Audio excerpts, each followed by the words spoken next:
ಇವತ್ತು ದಿನ ಆ, ಭಾನುವಾರ ಆ, ದಿನ ಆಗಿ ನಾವು ಇವತ್ತು ಅಂಬೇಡ್ಕರ್ ಜಯಂತಿಯನ್ನು ನಾವು ಆಚರಿಸ್ತಿದ್ದೀವಿ. ಎರಡನೇದಾಗಿ ನಾವು ನಮಗೆ ಈ ದಲಿತರಿಗೆ ನಿಜವಾಗಿ ಹೇಳ್ಬೇಕಾದ್ರೆ ಜೈ ಭೀಮ್ ಅಂಬೇಡ್ಕರ್ನ ನಾವು ದೇವ್ರಂತ ಹೇಳಿದ್ರು ನಮ್ಮ ಭಾಗಕ್ಕೆ ದೇವರಾಗೇ ಬಂದು. ಯಾಕಂದ್ರೆ ನಾವು ಎಲ್ಲ ದೇವರುಗಳು ಆ ದೇವರು ಈ ದೇವ್ರು ಅಂತ ನಾವೆಲ್ಲ ಏನು ಮಾಡ್ತೀವಿ, ಆರಾಧಿಸ್ತೀವಿ. ಆದರೆ ನಮ್ಮ ದಲಿತ ಜನಾಂಗಕ್ಕೆ ಅಂಬೇಡ್ಕರೇ ದೇವರಾಗಿರ್ತಾರೆ ಅಂತ ಹೇಳ್ಬೋದು. ಯಾಕಂದ್ರೆ ಅವರು ನಮ್ಮ ಕಷ್ಟಕ್ಕೆ ಸ್ಪಂದಿಸಿದ್ರು. ಅವರ ಜೀವನದಲ್ಲಿ ಓದ್ಲಿಕ್ಕಾಗಲಿ ಯಾವುದೇ ವಿಚಾರಕ್ಕಾಗಿ ಅವರಿಗೆ ಸಮಾನತೆ ಹಕ್ಕಿರಲಿಲ್ಲ. ಅವ್ರನ್ನ ಸೋದರನಾಗಿ ಅವರನ್ನ ದೂರ ಇಡ್ತಿದ್ರು. ಅವರು ಓದ್ಬೇಕಾದ್ರೆ ಒಂದು ಗೋಣಿ ಚೀಲ ಹಾಕೊಂಡು ಹೊರಗಡೆ ಓದ್ಬೇಕಿತ್ತು. ಮೇಲ್ವರ್ಗದವ್ರನ್ನೆಲ್ಲ ಒಳಗೆ ಸೇರಿಸ್ಕೊಳ್ತಿದ್ರು. ಅಂಬೇಡ್ಕರ್ ಯಾವ್ದು ಆದರೂ ಅಂತ ಒಂದು ಬುದ್ಧಿಯುಳ್ಳ ಜನ ನಮ್ಮ ಪ್ರಪಂಚದಲ್ಲಿ ಇದಾರಂದ್ರೆ ಡಾಕ್ಟರ್ ಅಂಬೇಡ್ಕರ್ ತರ ಓದಂತ ವ್ಯಕ್ತಿಗಳು ಈ ಪ್ರಪಂಚದಲ್ಲಿ ಯಾರು ನಮಗೆ ಹುಡುಕರು ಸಿಗ್ತಿಲ್ಲ. ಅದಕ್ಕಾಗಿ ನಾವು ಪ್ರತಿಯೊಬ್ಬರು ಅಂಬೇಡ್ಕರ್ ವಿಚಾರವನ್ನು ತಿಳ್ಕೊಳ್ಬೇಕು. ನಾವು ಅಂಬೇಡ್ಕರ್ ತರನೇ ನಮ್ಮ ಜನಗಳು ಹೋರಾಟದಲ್ಲಿ ಮುಂದುವರಬೇಕು. ಎರಡನೇದಾಗಿ ಮಕ್ಕಳಿಗೆ ಶಿಕ್ಷಣ ಕೊಡಬೇಕು. ಅವ್ರು ಹೇಳಿದಷ್ಟೇ, ಶಿಕ್ಷಣ ಮತ್ತು ಹೋರಾಟ ರಾಜಕೀಯ ಮೂರು ಬೇಕು. ನಾವು ಶಿಕ್ಷಣ ಇಲ್ಲದೆ ನಾವು ಯಾವ ಹೋರಾಟ ಮಾಡೋಕ್ಕಾಗಲ್ಲ. ಯಾಕಂದ್ರೆ ನಮ್ಮ ಜ್ಞಾನ ಬೇಕು. ಅದಕ್ಕೆ ಅಂಬೇಡ್ಕರ್ ಎಲ್ಲ ವಿಷಯದಲ್ಲಿ ಕೂಡ ನಮಗೆ ದಲಿತರಿಗೆ ಒಂದು ಬಲವನ್ನು ಕೊಟ್ಟಿದ್ದಾರೆ. ಅವ್ರು ಮಾಡಿದಂಥ ಮಾಡಿದಂಥ ಉಪಕಾರಕ್ಕೆ ನಾವು ಎಷ್ಟು ಹೇಳಿದ್ರು ಅವರಿಗೆ ಕೃತಜ್ಞತೆ ಸಾಕಾಗಲ್ಲ.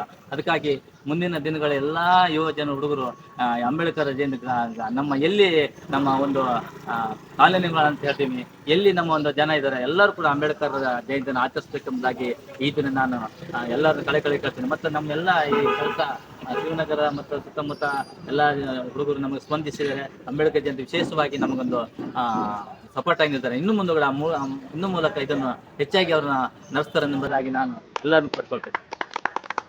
ಜೈ ಭೀಮ್ ಅಂಬೇಡ್ಕರ್.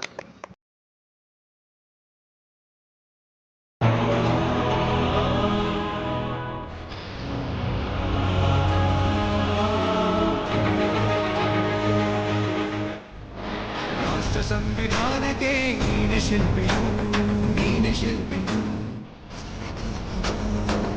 ಕಲಿಸಿಕೊಟ್ಟೆ ಸಮಾನತೆಯದು, ರಾಷ್ಟ್ರ ಸಂವಿಧಾನಕ್ಕೆ ನೀನೆ ಶಿಲ್ಪಿಯು, ಸಮಾನತೆಯದು ನಿನ್ನಾನೆ ಖನಿಕ ಬರಪದೆ ಭೀಮಗಂಜನೆ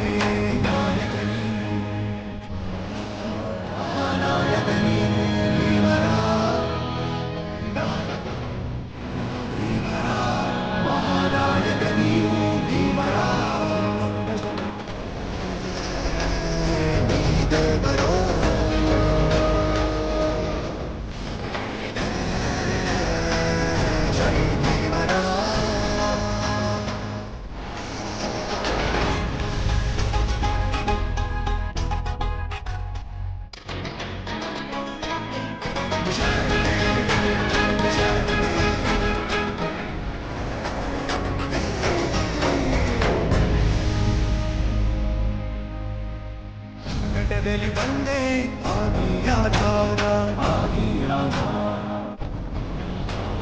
ನಿನ್ನಿಂದ ಅಸಮಾನತೆ ಈಗ ದೂರ, ಸಂಕಟದಲ್ಲಿ ಬಂದೆ ಆದಿಯಾಧಾರ, ಈಗ ದೂರ, ನೀ ತೋರಿದ ದಾರಿ ಈಗ ದೂರವಾಗಿ